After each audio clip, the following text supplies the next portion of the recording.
Di Yerusalem, di Migdal Eder itu, di Bethlehem itu, mana ada pohon kurma? Terus dia juga bilang apa namanya kalau nggak salah, Yesus lahir di Bethlehem, di mana di situ nggak ada pohon korma. Dia sempat menyebut kandang domba. Kandang domba. Kandang domba. Padahal di Perjanjian Baru, di seluruh Perjanjian Baru tidak ada cerita Yesus lahir di kandang domba. Bismillahirrahmanirrahim. Ya ayyuhalladzina amanu udkhulu fis-silmi kaffah.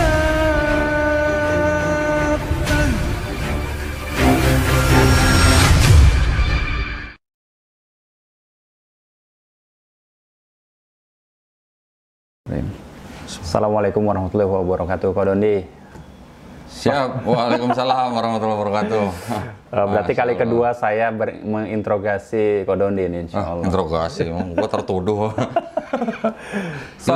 Soalnya gini kok, algoritmanya Ko Dondi ini lagi rame nih di TikTok, di YouTube. Gara-gara? Setelah debat itu, ternyata ada request baru nih dari netizen ya, terutama dari fansnya Ko Dondi nih. Soal sekarang lagi rame tentang Palestina dan Israel gitu ya. Nah, ada satu figur yang sekarang tiba-tiba muncul gitu Ini. Oh iya. Ini bukan. Jadi kita langsung bahas aja nih sosok ini, Mbak Mas Elia, Mas lagi, Mbak. Mas. Dia ngaku cowok. Aku cowok. Iya. Cantik ya, cantik ya.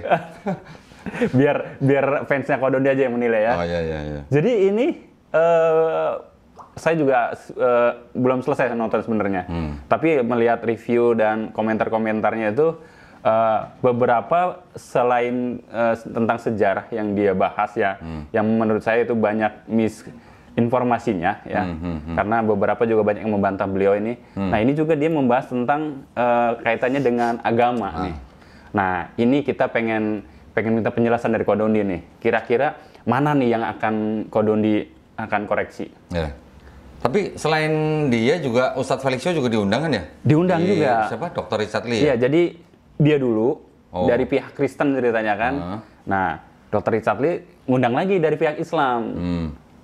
Ustadz Felix yang diundang. Tapi yang ditayangin yang Ustadz Felixio dulu. Ya, kayaknya sih kalau lihat. Kira-kira nih, Ko Dondi ini akan dibahas yang mana nih? Di menit dan detik mana yang kira-kira akan Ko Dondi luruskan? Lo tadi ngeliat sendiri kan, gue juga tadi baru nonton videonya kan. Ya kita kan memenuhi apa namanya hasrat ya, Jadi, hasrat penonton. Jadi Bang Asep ini datang nyodorin video, terus gue disuruh suruh mempelajari apa yang bisa ditangkepin gitu ya. Terus juga ada videonya Ustadz Felixio kan, ada juga sama podcast sama host yang sama. Jadi tadi saya udah ngeliat, ya memang sekilas ya, dua-duanya. Kalau dari Ustadz Felixio, kita udah nggak usah ragu lah ya. Beliau memang ahlinya. Ahlinya sejarah. Nah, yang dari saudara nih ya, saudara Elia ini, bukan Mas saudara. katanya, Mas. Nah, bukan saudari loh ya, saudara Elia ini. Dia minta sendiri ya? Iya kan ditanya sama si hostnya, kamu cowok apa cewek? Dia bilang cowok gitu. Cuman cantik gitu ya. Melawan kodrat. Oke, jadi gini, kalau nih, sorry, saya udah nyatet beberapa item ya, topik yang mungkin kita bisa bahas nih. Catatan-catatannya ya. Nah, dan saya udah ngambil beberapa di waktu yang keberapa gitu ya. Oke, kita mungkin langsung aja kali ya. Iya, kita lihat dulu. Coba ini ada di menit ke 3:46. Ini soal apa nih?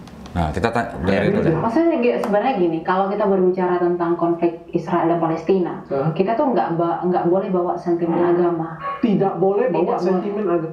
Oke, dia bilang kalau bahas Israel Palestina tidak boleh bawa sentimen agama. Oke. Tetapi sekarang pertanyaannya, apakah Israel yang apa istilahnya masuk ke Palestina, apakah tidak ada agenda agama juga di situ? Ada. Jelas itu. Ada kan? Latar belakangnya ada kan? Nah, terus dia bilang tidak boleh bawa sentimen agama, tapi gue lihat dia bawa Bible. Bawa kitabnya ya? Bawa itunya? Iya, bawa Alkitab kan tulisannya kan? Bawanya bawa Bible. Berarti kan ada unsur agamanya juga. Ya, kontraproduktif yang dibilang. Nah, oke lah itu. Jadi memang agak susah kalau bilang nggak bawa sentimen agama, tapi Israelnya juga pasti ada bawa sentimen agama, walaupun mungkin tidak ditonjolkan, gitu ya.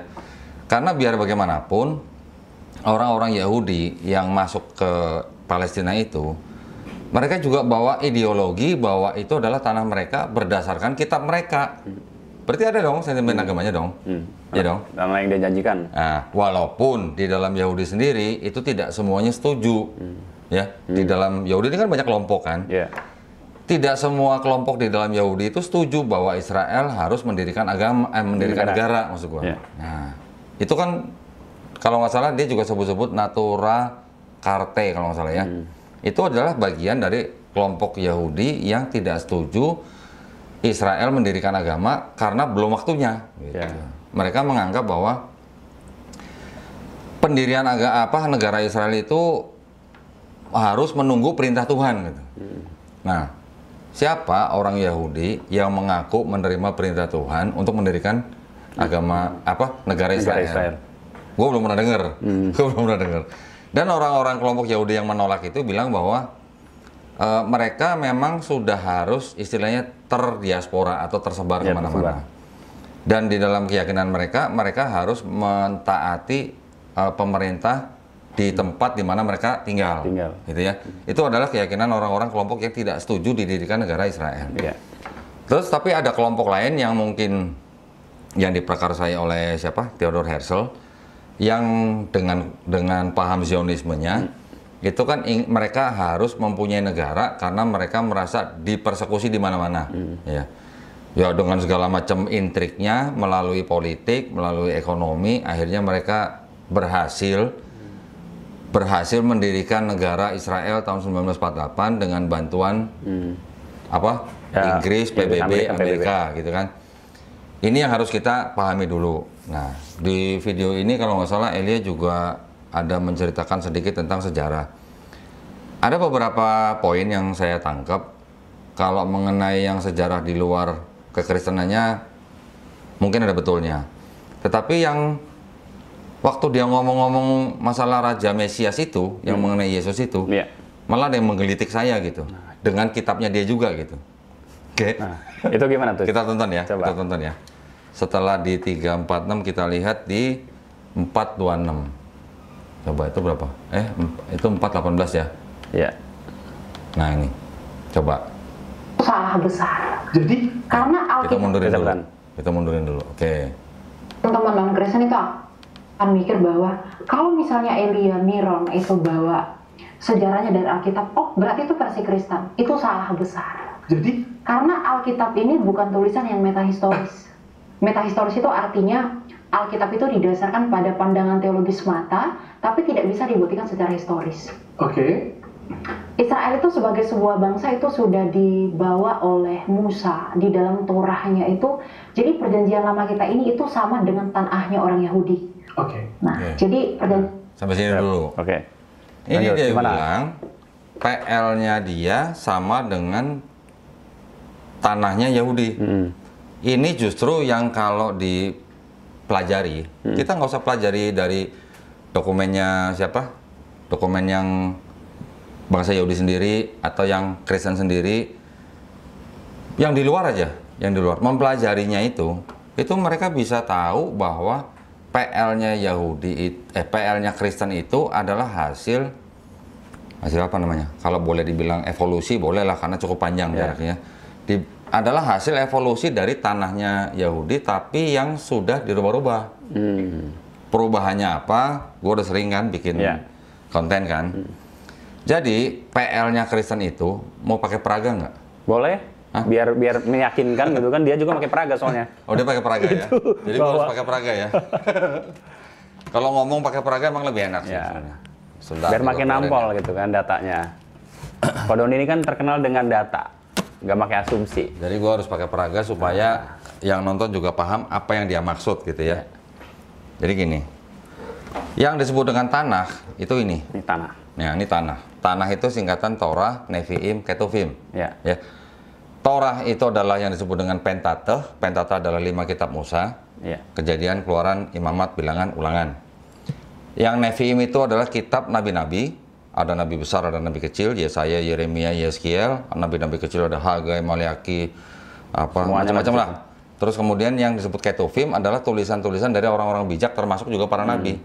Misalnya ada Kidung Agung, ada Amsal, ada Pengkhotbah, ada Mazmur, itu termasuk Ketuvim. Ini kitabnya orang Yahudi yang disebut dengan Tanakh.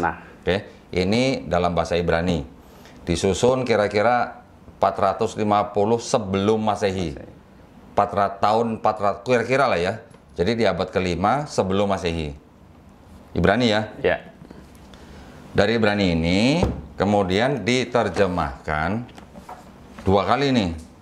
Yang pertama cuman Torahnya aja. Tadi kan ada Torah, Nevi'im, Ketuvim. Torahnya aja diterjemahkan kira-kira di tahun 270 sebelum Masehi yang memerintahkan Raja Ptolemy II kepada siapa? Kepada rabi-rabi Yahudi yang tinggal di Yerusalem untuk menerjemahkan Tanakh ini ke dalam bahasa Yunani.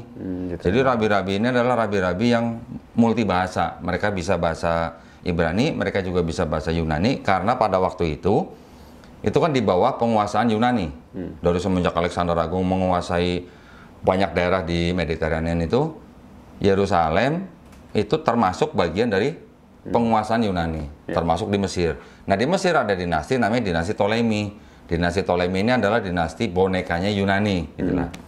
Raja Ptolemy II memerintahkan 72 rabi-rabi sebenarnya.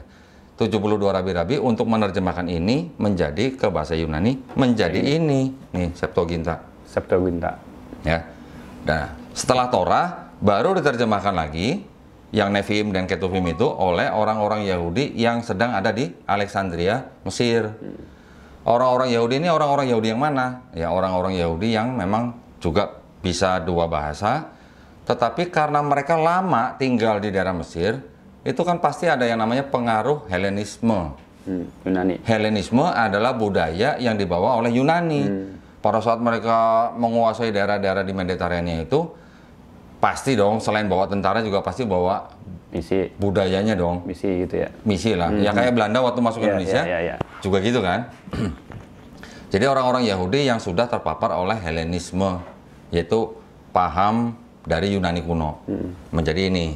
Oke. Nah, terus ini yang menjadi PL atau Perjanjian Lama. Gitu. Tapi proses ini menjadi PL itu ratusan tahun. Bukan 1 tahun 2 tahun gitu. Jadi ada beberapa tahapan dari mulai abad kedua, ketiga, keempat, Septuaginta ini dikoreksi oleh bapak-bapak gereja dari mulai Origen, Lucian sampai di akhir abad keempat oleh Hesisius. Koreksinya itu membuat seolah-olah jadi Septuaginta ini seolah-olah berbicara mengenai Yesus di Perjanjian Baru. Nah, ini dari mulai abad ketiga sebelum Masehi sampai abad keempat Masehi baru menjadi PL, gitu ya. Terus kekristenan itu kan dari abad pertama, kedua itu kan juga sudah mulai menulis kitab-kitabnya sendiri, dari mulai Matius sampai Wahyu, ya kan? Dari mulai mungkin pertengahan abad pertama sampai pertengahan abad kedua. Disebutlah ini sebagai Perjanjian Baru, gitu ya. Nah, di abad keempat, yang ini sudah jadi PL, yang ini Perjanjian Barunya punya Kristen, ini begini jadiin satu, ini ditempel di belakangnya Perjanjian Lama. Jadi enak kan suaranya? Ini jadi Bible-nya orang Kristen.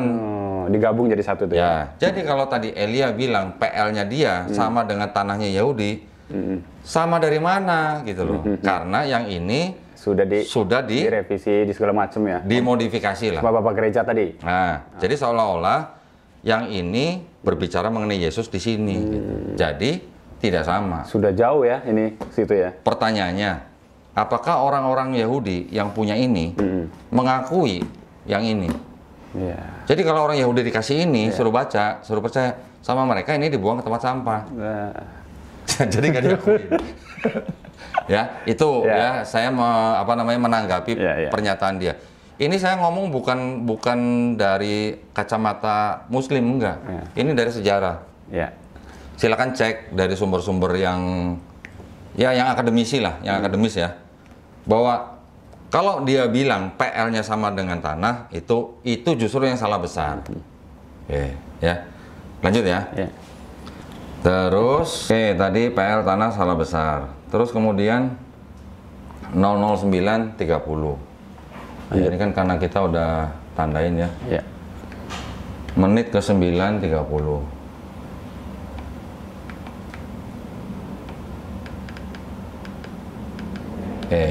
Kita dengerin. Maksudnya begini, Kristen itu kan akar dari arti Kristen itu kan sebutan bagi pengikut Kristus toh. Oke. Raja Mesias yang lahir di abad keempat itu. Oke. Nah, Oke. Dengar ya. Ya, pengikut. Menurut dia, Kristen adalah pengikut Kristus yang lahir di abad keempat. Ya. Yang lahir di abad keempat ini maksudnya Kristusnya atau Kristennya nih? Nah, Berarti ya. Kita nggak beda usah tanggapin dulu, biar nanti penonton juga apa pemirsa juga paham gitu ya. Nanti karena ada 2 kali pernyataan dia lagi yang agak bertolak belakang. beda ya sama yang di Nah. awal. Kalau kita mau bilang yang dianggap lahir di abad keempat itu Kristusnya, berarti itu juga udah salah. Iya. Karena Kristus lahirnya sebenarnya masuk ke dalam abad pertama sebelum Masehi, akhir abad pertama, di tahun 4 sebelum Masehi. Nanti dia juga bilang bahwa Yesus lahir di tahun 4 sebelum Masehi. Tapi nanti di lain waktu lagi ada di di detik yang lain lagi, dia bilangnya di akhir abad keempat. Beda Nah, lagi. jadi mungkin si Elia ini masih bingung membedakan antara abad sama tahun gitu ya. Nanti kita dengar lagi. Jadi itu nanti kita skip dulu lah, nanti kita dengerin lagi ya. Terus kalau dia bilang Kristen adalah pengikut Kristus, itu berarti sudah bawa teologi. Ya. Oke. Karena yang diikutin Kristen sama Yesus di dalam Bible mereka sendiri, itu juga bikin bingung, apa yang diikutin gitu. Sunat enggak. Yesus mati dikafanin, mereka mati di peti, pakai baju pengantin. Terus puasa Kristen enggak, atau ada puasa tapi tidak seperti yang istilahnya dalam Islam tuh sunnahnya Yesus Ya. gitulah, ya kan? Terus kemudian tadi apa? Yesus sunat, Yesus nggak makan babi, Kristen makan babi. Yesus mati dikafanin, Kristen nggak dikafanin. Yesus doanya sujud, ya kan? Di Taman Getsemani di Bible sebutkan Yesus doanya sampai sujud, mukanya sampai ke tanah. Mereka doanya gimana? Ya. Kita tahu lah beda-beda lah Ya, ya di gereja ya. Jadi kalau dibilang Kristen pengikut Kristus, kalau menurut kita kurang tepat. Masih debatable lah gitu ya. Ya, debatable. Kalau yang menurut pandangan kita, Kristen itu bukan pengikut Kristus, tapi penyembah Kristus. Pengikutnya pengikut siapa? Pengikut Paulus. Karena ajaran yang dilakukan oleh Kristen sekarang itu adalah ajaran Paulus, gitu loh. Paulus ngajarin dosa waris, Yesus nggak ngajarin dosa waris. Oke lah, itu sih mungkin Ya. jadi panjang lah ya. Berikutnya, terus kita lihat apa lagi nih. Kalau ini, oke, di 10.34. 10.34. Lewat. Ya. Oke, Ada di kita 31. dengerin. Dijelasinnya terlalu jelimet, otakku yang nggak nyampe atau apa?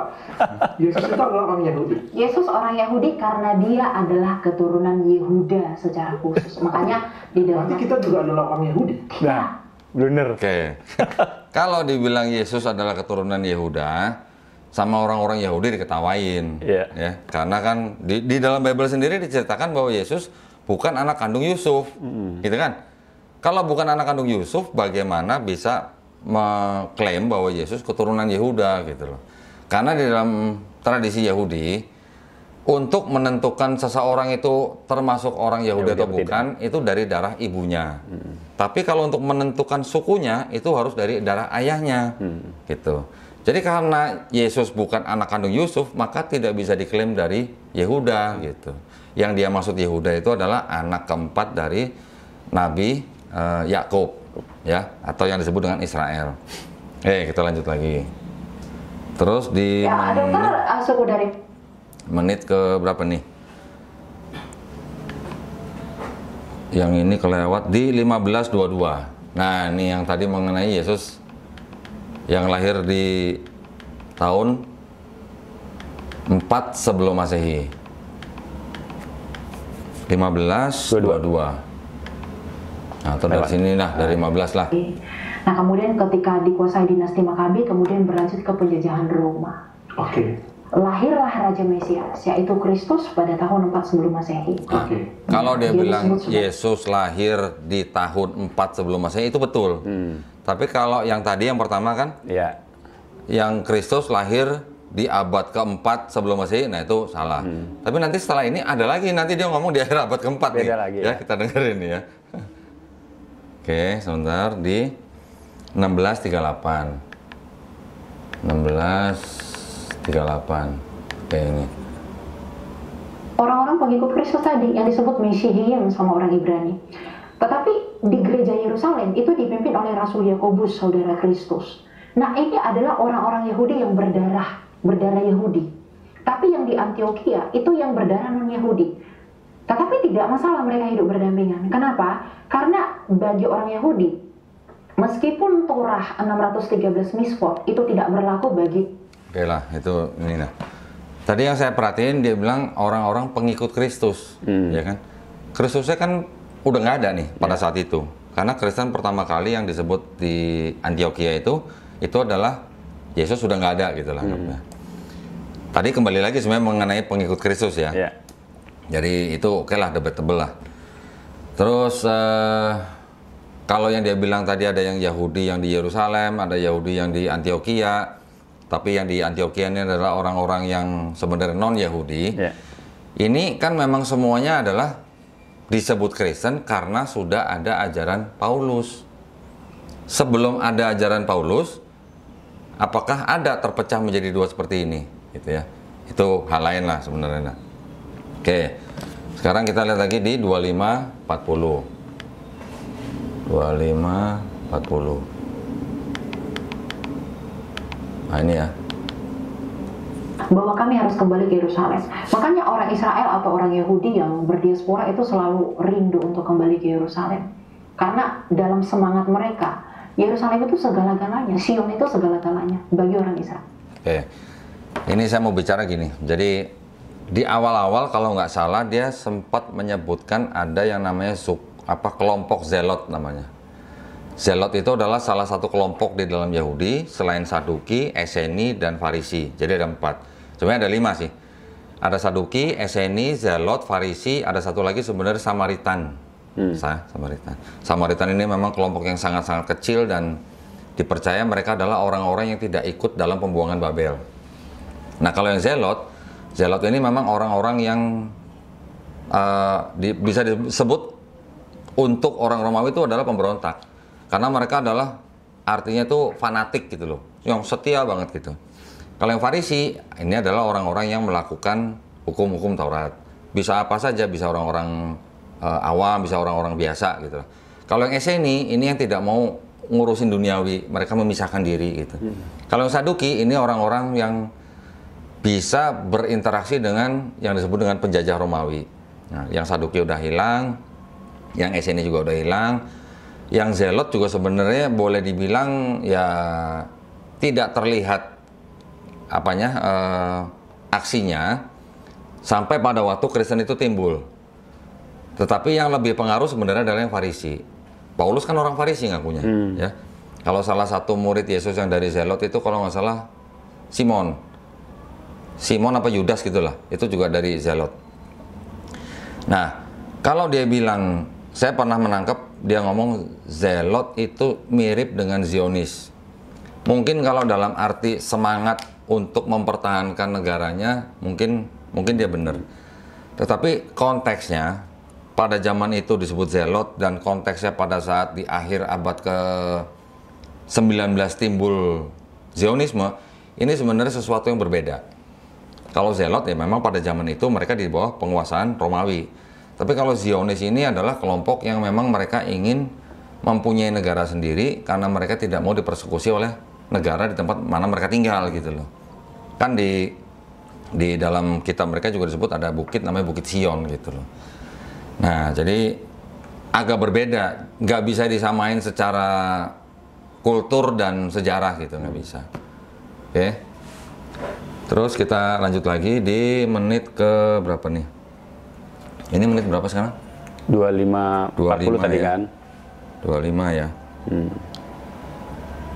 Kok Coba tadi berarti kelewat. Ada di menit ke 19:01 nih. Oh, lewat berarti.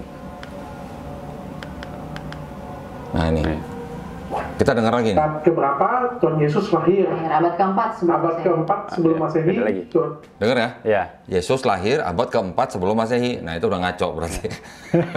Tadi di awal dia udah ngomong bener tahun 4 sebelum Masehi. Sekarang dia bilang abad keempat sebelum Masehi. Mungkin lupa kali kok. Ya mungkin lupa lah, mungkin grogi lah ya. Saya paham lah. Mungkin kalau salah ngomong memang bisa. Tetapi yang mau saya angkat adalah sedikit begini mengenai kelahiran Yesus. Dia mengakui bahwa Yesus lahir di tahun 4 sebelum Masehi ya. Sedangkan di Lukas, kan ada Matius, Markus, Lukas, Yohanes. Di Matius itu Yesus disebutkan lahir pada zaman Raja Herodes. Nah, sedangkan Raja Herodes memang matinya tahun 4 sebelum Masehi. Berarti Yesus lahirnya beberapa saat lah sebelum Raja Herodes mati ya. Anggaplah tahun 5 atau tahun 6 sebelum Masehi. Karena Raja Herodes pada saat sebelum dia mati, dia memerintahkan pasukannya untuk membunuh setiap bayi laki-laki yang berusia 2 tahun ke bawah. Berarti Yesus lahirnya sebelum gua aja habis salah ngomong tuh. Jadi Yesus akhirnya lahirnya beberapa tahun sebelum tahun 4 sebelum Masehi. Berarti bisa tahun 5 atau tahun 6. Oke. Tetapi di dalam Lukas, kalau yang di Lukas nih, Lukas menceritakan bahwa Yesus lahir pada zaman yang namanya Kirenius menjadi wali negeri Syria. Semua sejarawan mencatat bahwa Kirenius ini menjadi wali negeri Syria itu tahun 6 Masehi. Jadi kalau 6 Masehi dibandingkan dengan 6 sebelum Masehi, ada jarak 12 tahun kira-kira. Jadi ada berapa Yesus dalam gospel mereka gitu ya. Ini sih hanya pengetahuan sekilas lah buat teman-teman lah ya. Oke, terus selanjutnya ini yang 25-40 tadi udah ya. Sekarang 35-25 kita lihat. 35, 33, 34. Nah ini Lewat. 35-22 ya. Kita cek dengerin. Karena Yesus itu lahir di Migdal. Oke. Di Migdal Eder itu menara kawanan domba yang dinubuatkan Nabi Mika. Oke. Bahkan sejarah Bethlehem ini sekarang ada di negara mana nih? Israel. Israel sekarang. Oke. Yerusalem itu tempat bermaknanya apa maknanya bagi agama? Oke, yang saya ingin tanggapi adalah di sini Elia sudah membawa yang namanya, dia menyebut nubuat Nabi Mika, ya kan? Nabi Mika kisahnya atau tulisannya itu ada di sini di tanah. Tadi ini sudah diterjemahkan menjadi Septuaginta kan, kemudian menjadi Bible-nya orang Kristen. Menurut orang Yahudi, apakah ada di sini satu aja nubuat untuk Yesus gitu? Menurut orang Yahudi, nggak ada. Sama sekali nggak ada. Nihil gitu ya. Nah, karena tadi saya bilang apa? Karena sudah dirubah-rubah, jadi seolah-olah yang ada di sini menubuatkan Yesus yang di Perjanjian Baru gitu. Jadi dia sudah bawa-bawa sebuah kitab yang sebenarnya sudah dimodifikasi oleh bapak-bapak gereja sehingga seolah-olah berbicara mengenai Yesus di PB. Ya. Kita lanjutin. Nanti ini sebenarnya ada lebih panjang lagi. Nanti di akhir-akhir dia akan bawa-bawa mengenai nubuat-nubuat yang lain.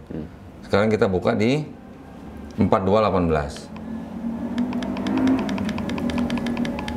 Ini pertama-tama saya menanggapi perkataan Elia dulu ya, yang ada hubungannya dengan agama dia gitu ya. 42:18. Lewat ya. Nah, oke, dari sinilah. Kita mengatakan nanti seluruh dunia itu akan mengaku bahwa Yesus itu adalah Tuhan. Dan mereka itu akan masuk di dalam perjamuan itu. Aku pengen tanya gini ya, karena aku kan melihat video kamu kan. Jadi kan selama ini kan aku menganggap bahwa Tuhan Yesus atau Nabi Isa itu adalah sama. Wah, tidak. Ini. Mereka. Ya. Itu hanya anggapan orang yang, maaf dokter, saya harus katakan, Saya bertanya ini, saya bukan sombong ya. Oke. Saya bukan sombong, tapi ini mewakili kekristenan sejak purba. Yesus Kristus itu tidak pernah sama dengan Isa. Yesus Kristus, Isa Al-Masih Itu berbeda. Nah. Gini, kalau arti toleransi itu apa? Itu adalah membiarkan. Oke? Sekalipun teman-teman Oke lah. ya. Yesus dan Isa Dia tidak bilang Yesus tidak sama dengan Nabi Isa. sama. Isa. Ini dari tadi gue pegang-pegang. Begini, jadi kalau dia mengatakan Yesus bukan Nabi, bukan Isa, ya, berarti dia belum punya yang ini, atau belum punya bahkan yang ini. Ini lebih kuno lagi nih. Ada beberapa Bible yang menggunakan nama Isa Al-Masih. Nggak usah yang kuno-kuno lah, yang baru aja lah. Ini apa? Kitab Suci, Injil, ya. Tahun 2011 yang menerbitkan Lembaga Alkitab Indonesia. LAI. Oke. Sama lembaga yang dipegang. Yang beliau. dia pegang juga itu TB1 itu. TB1 ya. Ini LAI diterbitkan dan dicetak oleh LAI. Pokoknya Karena resmi tadi- lah ya itu. Hah? Resmi pokoknya. Ya, resmi lah. Diakui. Ada yang bisa, Bisa zoom nggak? zoom. Ada yang bisa zoom? Ini Atau nah ini ada kesini kerja deh. aja kok. Isa Al-Masih. Misal masih jelas ya? Jelas. Oke. Jadi yang dia katakan berbeda Yesus bukan Isa itu dia memahaminya hanya dari sisi teologi. Kalau dari sisi apa namanya dari sisi teologi dan juga dari sisi perspektif ya. Jadi yang namanya nama orang itu adalah bisa paralel. Paralel itu artinya Bersamaan gitu. ya. Contoh misalnya. Di sini ada tulisannya Petrus. Inggris nggak tahu Petrus. Inggris taunya Peter. Ya. iya. Inggris taunya ada lagi nama James. Di sini namanya Yakobus. Sama nggak? Sama. Nanti ada lagi Matthew. Di sini Matius. Matius. Nanti di sono di Inggris ada John. Di sini Yohanes. Tapi maksudnya sama kan? Sama. John sama Yohanes itu sama. Peter sama Petrus ya maksudnya sama. Begitu juga Yesus dengan Isa. Berarti Elia perlu belajar dari pendeta Ezra Soru. Nah, Ya. Mengenai Yesus dan Isa itu hanya masalah transliterasi. Transliterasi artinya gini. Kalau di dalam bahasa Ibraninya, Yesus itu adalah Yesua. Yesua. Oke. Di dalam bahasa Aramaiknya itu Iso. Iso. Bahasa Arabnya Isa. Isa. Bahasa Yunaninya Isus. Bahasa Inggrisnya baru Jesus. Di Indonesia jadi Yesus. Di Cina apa? Yesu gitu. Jadi itu adalah transliterasi. Jadi kalau dia bilang Yesus dan Isa tidak sama hanya karena perspektifnya yang berbeda, berarti dia tidak tahu yang namanya transliterasi. Dia harus belajar lagi dengan pendeta Ezra Soru. Pendeta Ezra Soru aja ngakui Isa, Yesus itu sama. Yang dimaksud sama apanya? Yang dimaksud sama adalah profilnya atau sosoknya. Kalau kisahnya atau perspektifnya memang berbeda.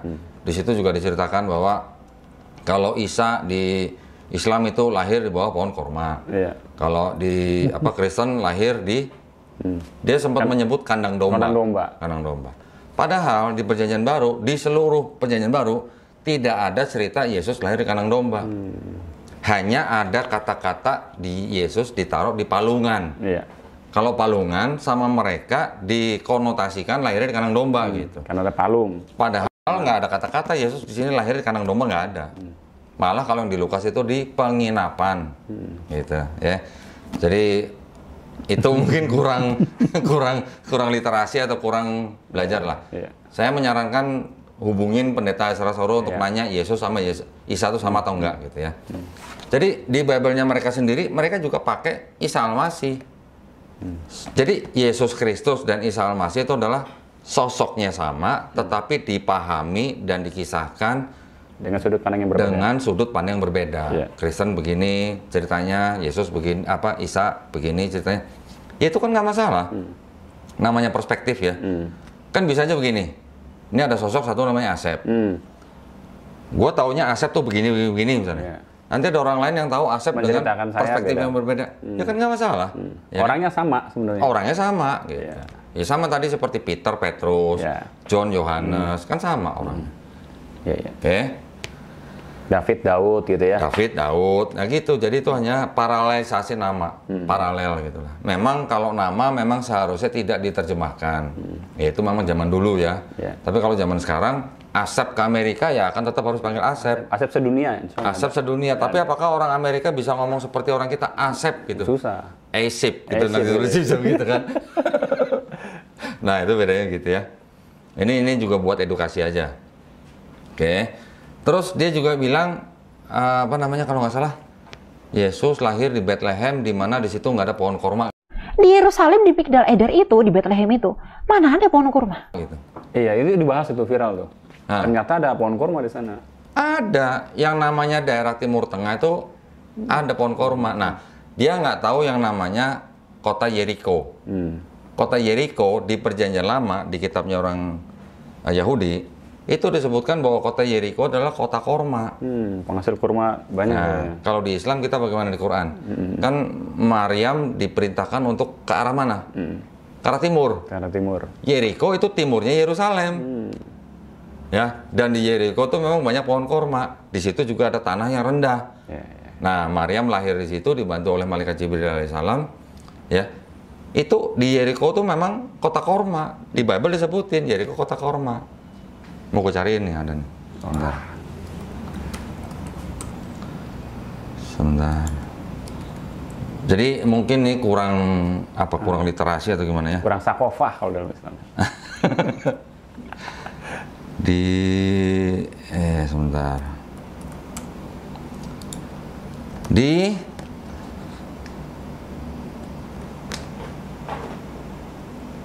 apa nih? Ulangan 34 ayat 3. Gua ambilin. Wah, Kita juga pakai. yang mana nih? Yang sama kayak Mbak Eli. Kalau yang sama dia tuh yang ini, yang Bible TB, terjemahan TB, baru. Satu. Terus sekarang udah keluar yang TB 2. Jangan versi sedih. kedua. Update lagi dong. Update lagi, direvisi lagi maksudnya. Ulangan 34 ayat 3. Kita lihat di sini. Jadi dia nggak tahu bahwa di dekat Yerusalem itu ada kota korma. Tanah Negeb dan lembah Yordan, dataran Yeriko, kota pohon kurma itu sampai Zoar. Mau di zoom? Ulangan berapa tadi? Siapa tahu sahabat teman-teman penonton mau searching di Google kali. Ya udah kita ini aja. Mana? Sini. Situ sebentar. Nggak, punya kodon dia aja.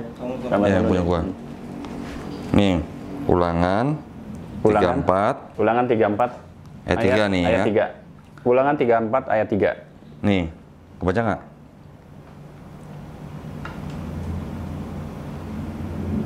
Udah, baca. Nah, nih tanah Negeb dan lembah Yeriko, lembah apa nih? Yordan, dataran Yeriko, kota pohon kurma itu sampai Zoar. Yeriko disebut kota pohon kurma. Tuh.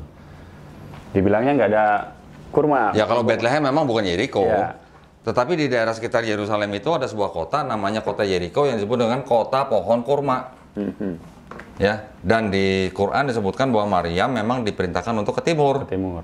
Jaraknya Yeriko sama Yerusalem itu kurang lebih 20 sampai 25 km lah. Oke. Ya ini sih hanya pengetahuan aja lah ya. Terus ada lagi apa tadi? Tadi yang kandang domba udah ya. Jadi di yang tadi ada palungan. di PB sendiri itu tidak ada kata-kata kandang domba gitu. Jadi kalau dia mengatakan Yesus lahir di kandang domba, berarti bisa disebut apa? Bisa asumsi, bisa halusinasi atau gimana itu ya. Yang terakhir di menit ke 50 10. Oh, mau terakhir ini. Menit 50 10.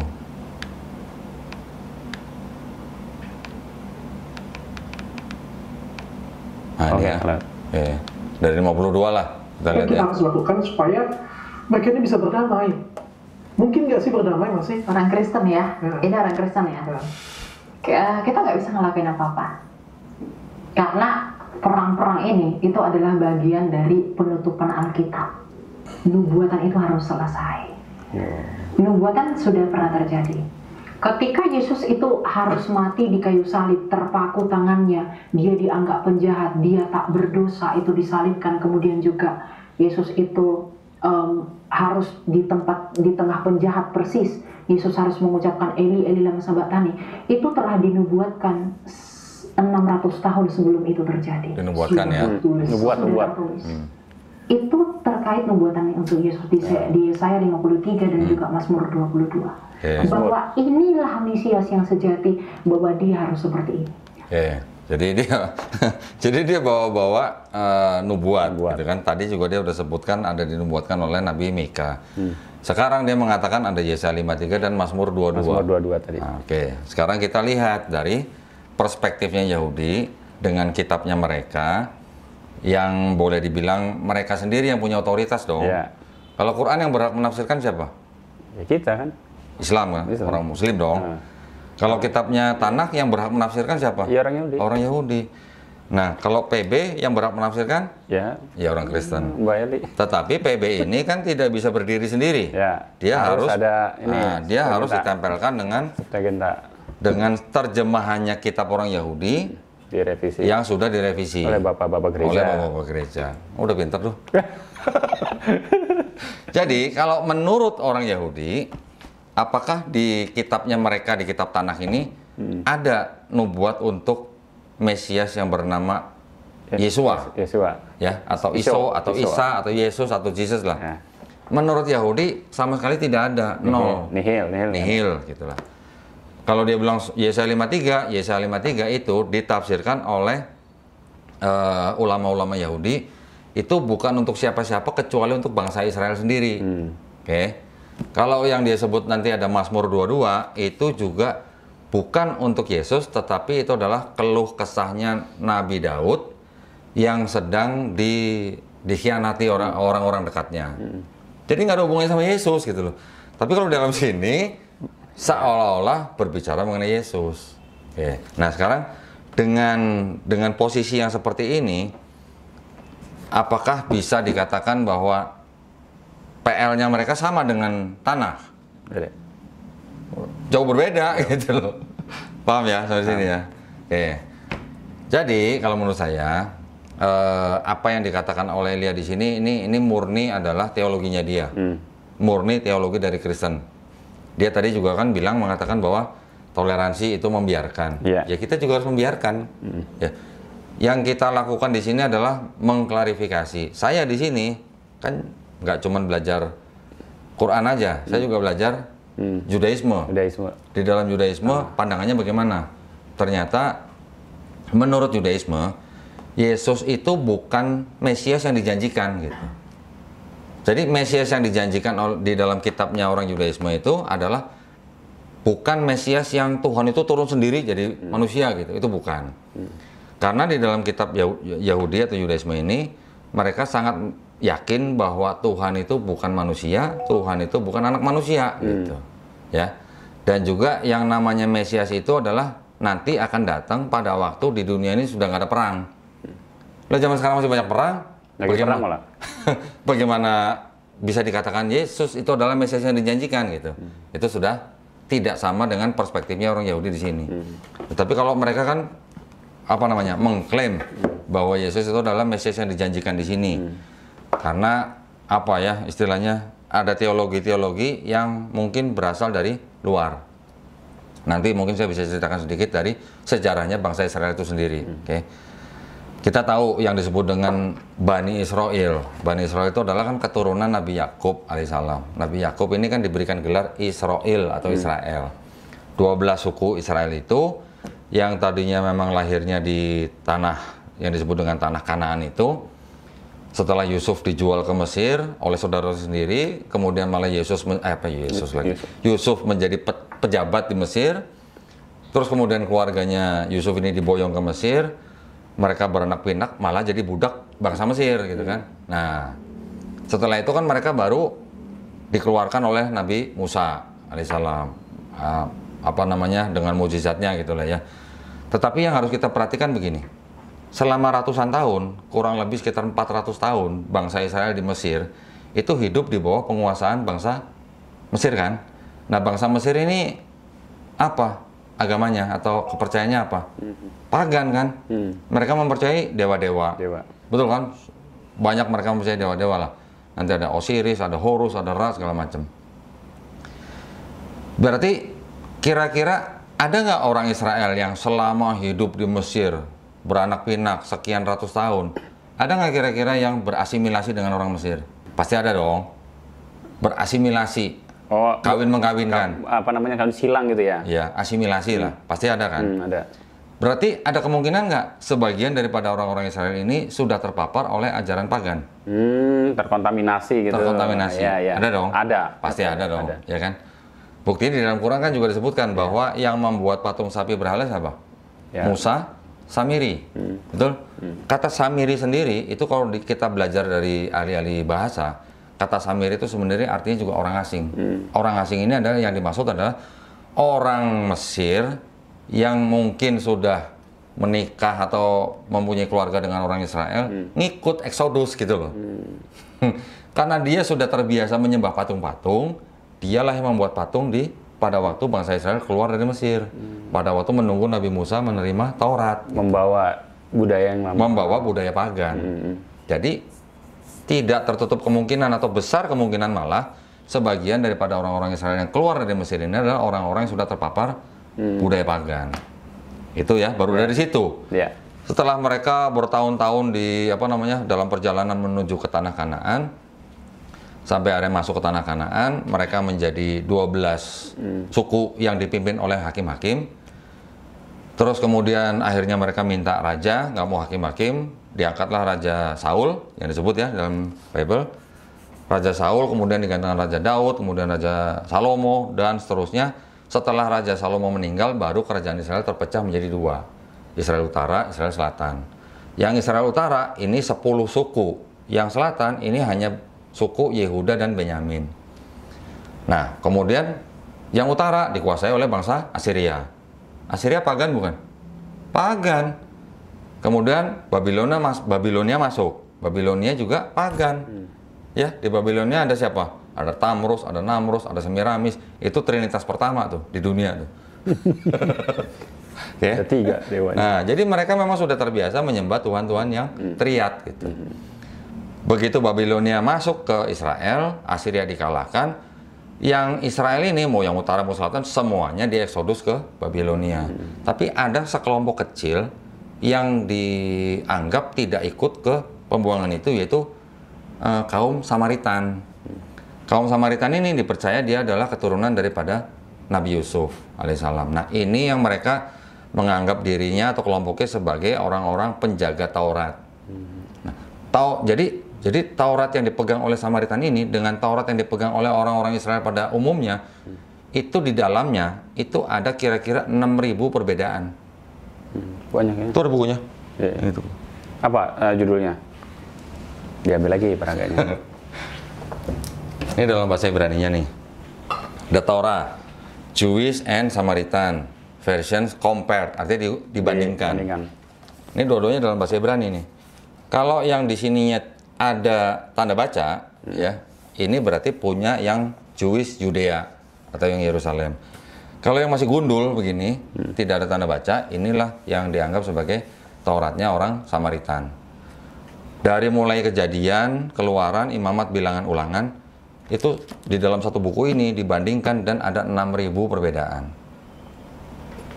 Banyak banget ya. Nah, terus saya lanjutkan. Tadi setelah mereka dibawa ke Babel, di Babilonia kan, kemudian Babilonia diserbu oleh Persia. Persia ya. Persia menang, barulah oleh Raja Kores namanya, bangsa Israel diizinkan kembali ke tanah Kanaan. Nah, setelah sekian lama, sekian tahun, barulah mereka diizinkan untuk membangun bait suci yang kedua. Bait suci yang pertama kan dibangun oleh Raja Salomo. Bait suci yang kedua baru diizinkan untuk dibangun lagi kira-kira di abad ke-6 lah, abad ke-6 sebelum Masehi. Terus dari situ berarti itulah zaman bait suci kedua, sampai mereka dikuasai oleh siapa lagi? Oleh Yunani, oleh Romawi gitu. Kalau dia bilang ada bait suci yang kedua dihancurkan tahun 70 Masehi oleh Jenderal Titus, dia benar. Nah, berarti pertanyaan saya, bangsa Israel itu dari mulai mereka hidup di Mesir, terus kemudian hidup di tanah Kanaan, mengalami penguasaan oleh bangsa Mesir, penguasaan oleh bangsa Assyria, penguasaan oleh bangsa Babilonia, penguasaan oleh bangsa Persia, terus kemudian dilanjutkan dengan penguasaan oleh bangsa Yunani, dilanjutkan lagi dengan penguasaan oleh bangsa Romawi. ini bangsa-bangsa semua ini bangsa-bangsa yang sudah terbiasa pagan gitu. Benar kan? Semuanya udah pagan gitu. Yunani datang mereka bawa budaya Helenisme. Romawi datang nggak ada bedanya. Semua begitu. Jadi apakah mungkin bangsa Israel ini tidak terpapar oleh budaya pagan atau sistem kepercayaan pagan? Itu satu ya. Pasti ada lah ya. Nah, terus kemudian dari pembahasan ini kan sebenarnya yang dibahas ini kan mengenai masalah Israel dan Palestina. Kalau kita lihat sejarahnya lagi, beberapa abad sebelum Masehi, bangsa Yahudi sudah memberontak. Beberapa tahun setelah Masehi juga mereka memberontak. Kan dia juga cerita tuh, ada kaisar siapa yang mulai memberikan julukan Syria Palestina gitu lah ya. Itu ada betulnya. Tetapi maksudnya gini, setelah dihancurkannya Bait Suci yang kedua, bangsa Israel ini kan sudah terdiaspora atau sudah tersebar kedua kalinya nih. Karena mereka sudah dikalahkan oleh bangsa Romawi. Nah, orang-orang yang tersebar ini kan juga pasti berasimilasi. Betul dong? Pasti kawin dengan penduduk setempat, punya anak dan segala macam. Berarti ada orang-orang Yahudi yang sudah darahnya bukan darah murni Yahudi. Betul? Sedangkan di Mesir aja udah ratusan tahun. Kemudian selama mereka dikuasai oleh bangsa-bangsa lain juga sudah ratusan tahun. Setelah Bait Suci kedua dihancurkan, mereka juga berdiaspora, tersebar kemana-mana. Juga pasti darahnya juga sudah tidak murni lagi gitu. Mereka tersebarnya benar-benar ke seluruh dunia loh. Di Ethiopia juga Yahudinya juga berkulit hitam. Kita nggak bisa bedain. Orang Ethiopia asli sama orang Yahudi Ethiopia udah nggak bisa bedain. Di Cina juga mereka kelihatan orang Cina, mata sipit. Ada yang namanya Yahudi Kaifeng kalau nggak salah di Cina. Sampai ke Jepang, Korea dan segala macam. Jadi memang semua sudah tersebar. Nah, artinya Yahudi-Yahudi yang sudah tersebar itu kebanyakan pasti tidak melestarikan agama dan tradisi mereka dong. Pasti mereka juga sudah berasimilasi dengan penduduk lokal, sudah juga terpapar oleh budaya-budaya yang lain. Nah, apakah kira-kira Zionis ini ajaran Yahudi yang murni? Pertanyaannya kan itu. Kalau melihat tadi sejarah di bawah sejarahnya lah ya, perjalanan lah ya, perjalanannya. perjalanan bangsa Israel. Berarti apakah kelompok Zionis ini yang diprakarsai oleh Theodor Herzl itu murni menjalankan Taurat yang mereka anggap sebagai kitab suci mereka gitu loh? Pertanyaannya itu. Kemungkinan besar kan enggak. Berarti kan kemungkinan besar Yahudi-Yahudi ini adalah, yang Zionis ini adalah Yahudi-Yahudi yang hybrid. Tahu hybrid ya? Yang darahnya tidak murni, gitu. Tidak murni Yahudi, sudah bercampur dengan darah bangsa lain gitu. Nah, kalau untuk mengenai konflik yang ada di Palestina, kita mungkin bisa tahu lah ya sejarahnya bagaimana setelah mereka berperang, di mana setelah mereka tersebar, akhirnya tanah Yahudi itu sendiri setelah diserahkan kepada Umar bin Khattab, sahabat Nabi Muhammad SAW. Kemudian di akhir atau kira-kira di abad ke-10 atau 11 Masehi terjadi perang salib sampai di abad ke-13 Masehi.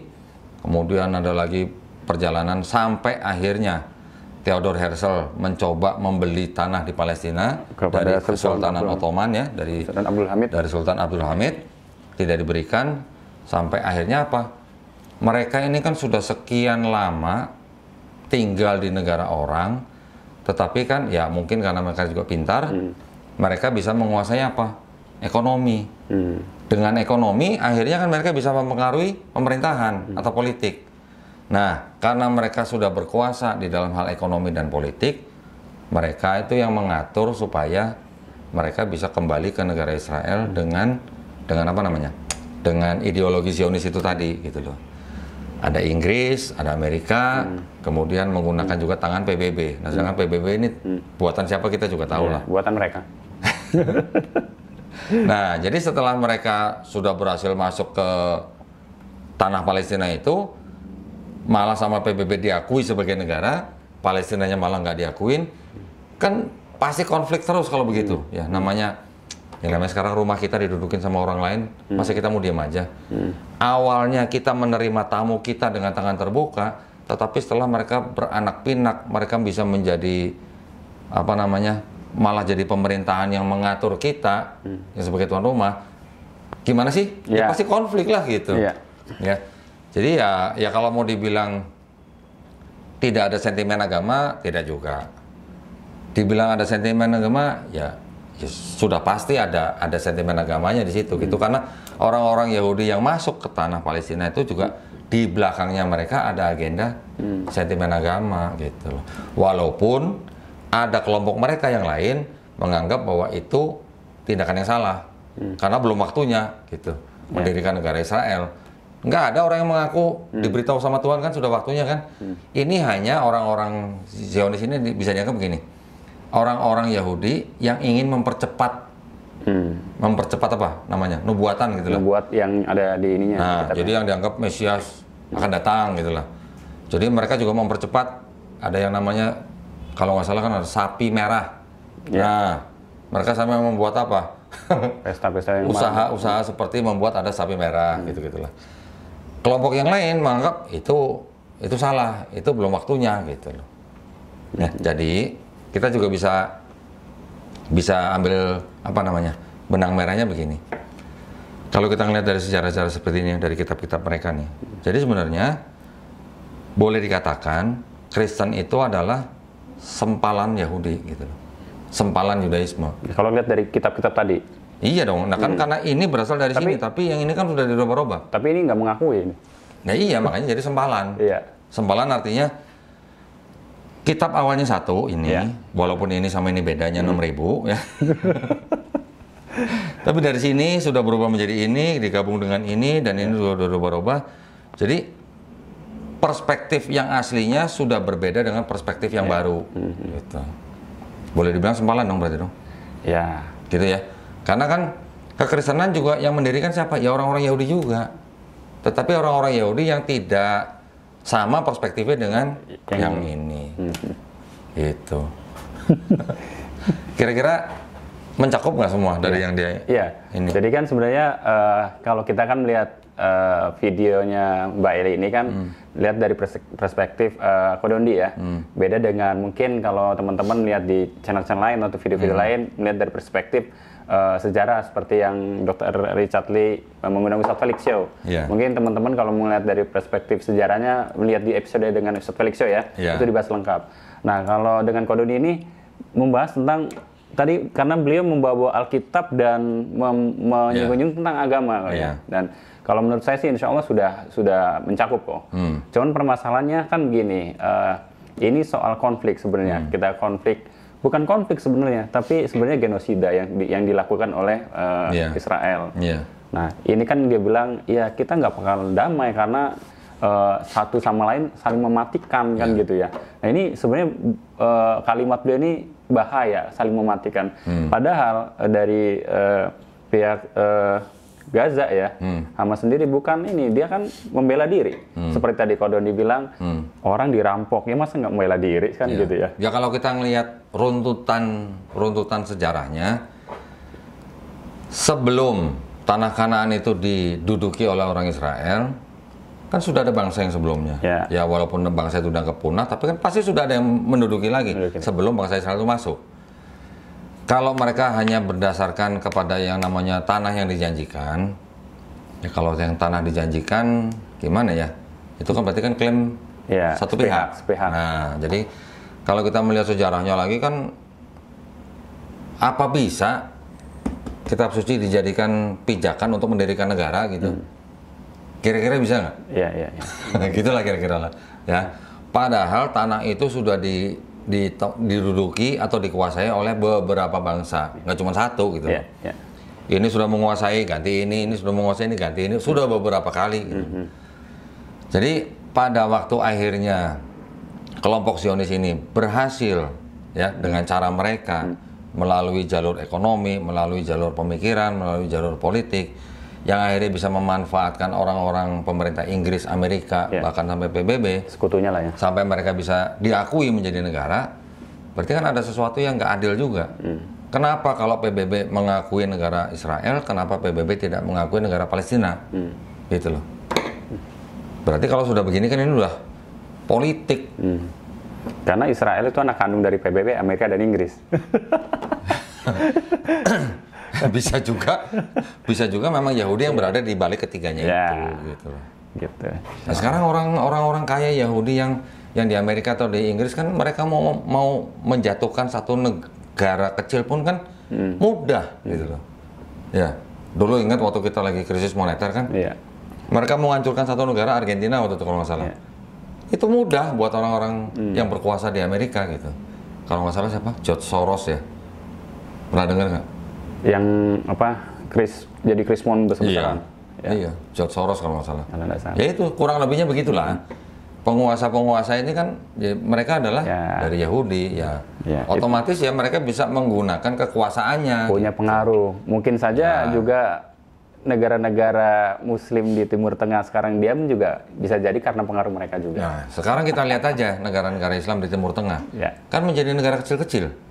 Ya, itu kan terpecah karena kekalahan perang ketika Iya. Ottoman dengan sekutu. Iya, Akhirnya setelah kan, kalah perang dijadikan negara kecil-kecil.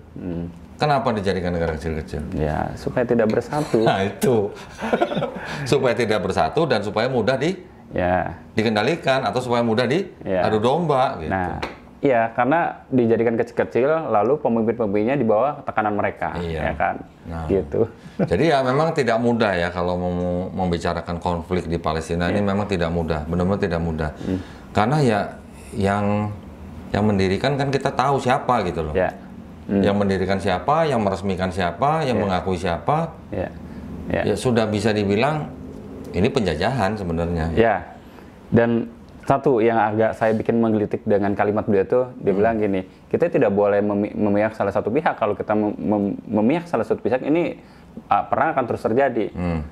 Dia nggak tahu sejarah bahwa Palestina atau di Al-Aqsa itu bukan milik satu negara, bukan milik satu pihak, Agama. tapi itu milik umat Islam. Bahkan ketika Theodor Herzl datang ke siapa namanya Sultan Abdul Hamid, dia bilang dia kan mau beli, dia bilang ini bukan milik saya tapi milik umat Islam. Iya. Jadi wajar kalau sekarang umat Islam seluruh dunia itu Iya. sekarang mendukung semua, gitu. Iya, betul. Bahkan sekarang bukan umat Islam aja yang mendukung. Iya.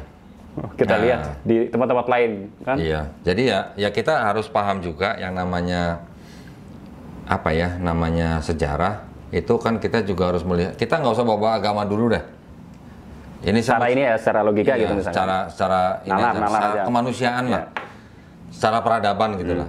Namanya orang berperang untuk menguasai suatu wilayah, ya sudah pasti itu adalah sebuah apa? Yang namanya sebuah usaha gitu ya untuk menguasai wilayah itu. Cuman kan kalau caranya menggunakan negara adidaya, apalagi menggunakan perserikatan bangsa-bangsa hanya untuk mendirikan satu negara yang kemudian menzolimi sesama umat manusia yang sudah tinggal di situ, Ya. gimana sih? Gitu. Kita nggak usah berpihak kepada siapa-siapa lah Ya. di situ ya. Tapi yang maksud saya untuk orang-orang Palestinanya kita nggak usah berpihak kepada siapa-siapa lah. Itu kan hanya masalah ada yang menggunakan dengan cara keras, ada yang mau menggunakan dengan cara diplomasi, Ya. ya itu hanya cara. Tetapi maksud saya di dalam satu yang disebut dengan dulunya itu tanah Kanaan, sekarang sudah ada Israel, tapi juga masih ada bangsa lain yang tidak diakui sebagai negara. Gitu. Ya. Kalau dulunya PBB hanya memberikan resolusi hanya pemisahan area, jatuh-jatuhnya kan itu sebenarnya kayak apa ya, hanya oke lah, lu masih boleh tinggal di sini, tapi lu harus Negara ikut gua. otonom. Otonom gitu misalnya. Tapi kalau otonom kan tetap berarti walaupun otonom, tapi kan tetap yang ngatur pusat. Iya, gitu. uangnya makan mata uang mereka. Masih pakai uang mata Israel gitu. Gimana gitu jadinya? Susah lah. Ya kita doakan aja. Ya, insya Allah. Kita juga harus banyak memberikan edukasi. Betul. Edukasi juga banyak berdoa. Kita berikan bantuan kemanusiaan. Mungkin orang-orang Kristen yang lain juga kan, Elia juga bilang bahwa Gereja Vatikan juga memberikan bantuan kemanusiaan. Untuk memberikan bantuan kemanusiaan ke Palestina sekarang, itu nggak perlu jadi orang Kristen, nggak perlu jadi orang Muslim, gitu loh. Cukup punya hati, perasaan gitu ya. Iya, iya. Tapi untuk masalah pengakuan negara atau bukan itu urusannya sudah Iya. Agak panjang di dibahas. luar kuasa kita gitu loh ya. Masalahnya di situ. Ya kita serahkan ke Allah Subhanahu wa taala lah. Mudah-mudahan Iya. saudara-saudara muslim kita di Palestina diberi kekuatan, kesabaran Dan dan juga apa ya? kemenangan kok. Insya Allah. Kemenangan insya Allah ya. Insya Allah. Karena mereka nggak tahu kalau ternyata mereka itu berperang juga bukan dengan para pasukan-pasukan Islam, tapi mereka juga berperang dengan pasukan-pasukan Allah. Gitu. Iya. Masya Allah. Betul. Alhamdulillah ya. Ya, Masya Allah kok. Sebenarnya kita mau lanjut atau diperpanjang lagi nih, kita keluarin peraganya. Udah panjang. Insya Allah teman-teman semua Masih banyak kerjaan ini gue. Teman-teman semua insya Allah kalau memang kurang dahaganya ya, maksudnya kurang pembahasannya, mungkin insya Allah di lain waktu kok ya. Jadi kita cukupkan karena kita memang di video ini hanya mereaction tentang pernyataan-pernyataan Mas Elia, Mbak Elia. Mas, anak aja lu. Mbak Elia ya. Jadi mudah-mudahan kita doakan bareng. Naksir ya. Nauzubillah. Mudah-mudahan dapat hidayah. Kan cantik. Mudah-mudahan dapat. Cara ngomongnya kan juga lemah gemulai. Ya, retorikanya cukup bagus. Cuman kalau nanti dia belajarnya sama Kodondi lebih bagus lagi nanti insya Allah. Gitu ya. Ya mudah-mudahan nanti suatu waktu bisa ketemu. Suruh baca ini nih yang kalau ini ternyata. Enggak, yang utama yang ini nih. Suruh lihat di sini ada Isa Al-Masih atau Yesus gitu. Iya. Nggak usah ngeliat situ, suruh lihat kalender aja. Oh, kalender. Kan ada Isa Al-Masih. Sudah diganti. Iya, sama pemerintah ya. Iya, hari wafat sama hari kebangkitan kan sudah diganti jadi Yesus Kristus. Iya. Tapi gereja-gereja di Tetap Indonesia Isa Al-Masih. masih banyak yang menggunakan gereja Isa Al-Masih. Kemarin dibeli itu jadi tetap. Oh, kalau itu dulu bukan. gereja kerasulan, kita jadi beli, kita jadikan masjid namanya Masjid Isa Al-Masih. Tapi ada gereja yang tetap Isa Al-Masih gitu ya. Masih banyak. Nah, itu berarti Masih banyak. nggak usah ngeliat itu, ngeliat ini aja Isa Al-Masih gitu ya. Iya. Masya Allah. Jadi gitu kok. Ya. Mudah-mudahan ini menjawab komentar-komentar fansnya Kodondi. Ya. Coba di reaction. Alhamdulillah sekarang sudah lengkap karena khasnya Kodondi itu dengan data, bukan dengan asumsi seperti yang lain ya. Ya. Nah, dia kan pegang Bible. Ya pegang doang. Cuman nggak dibuka-buka. Nah iya, makanya saya bilang dia gini doang kok. Iya. Ya cuma updatean ini aja. lagi, ini versi yang kedua. Itu yang kedua. Maksud gua kalau dia bawa kan, kalau misalnya ketemu kan, gua bisa nanya, boleh tunjukkan nggak ada kata kandang domba di situ? TikTok. Palungan. Nggak ada kata kandang domba. Adanya palungan doang, karena palungan itu identik dengan kandang domba, jadi kandang domba kok ya. Iya. Ya, Masya Allah. Barangkali itu kok. Barakallah. Iya, saya jadi banyak belajar nih kok tentang ini dan sebagainya. Sering-sering dong kesini. Nanti saya jadi kristolog lagi tempat sama pendeta-pendeta kemarin. Nggak apa-apa. Saya nggak mau Duh, dibilang. kan kristologi penting buat Ya, kita. insya Allah Ya kan? nanti kita belajar supaya kita paham nih. Ini kameramen harus paham nih. Disclaimer nih ya. Iya. Jadi kita mempelajari kristologi itu bukan untuk kita menjadi orang Kristen, bukan. Ya. Justru untuk membentengi akidah umat Islam dari upaya-upaya pemurtadan. Tuh. Itu. Jadi kita punya basic ya, insya Allah. Ya, itu kok. Baik. Terima kasih banyak atas Sama-sama. waktunya, atas ilmunya. Insya Allah ini sangat bermanfaat untuk khususnya saya, umumnya untuk teman-teman semua nih, Sama-sama. sahabat Ngaji Barakallah. Cerdas dan penontonnya Kodondi, insya Allah. Ya. Barakallahu fikum, Ustaz Sama-sama. Kodondi. Assalamualaikum warahmatullahi wabarakatuh. Waalaikumsalam warahmatullahi wabarakatuh. Masya Allah.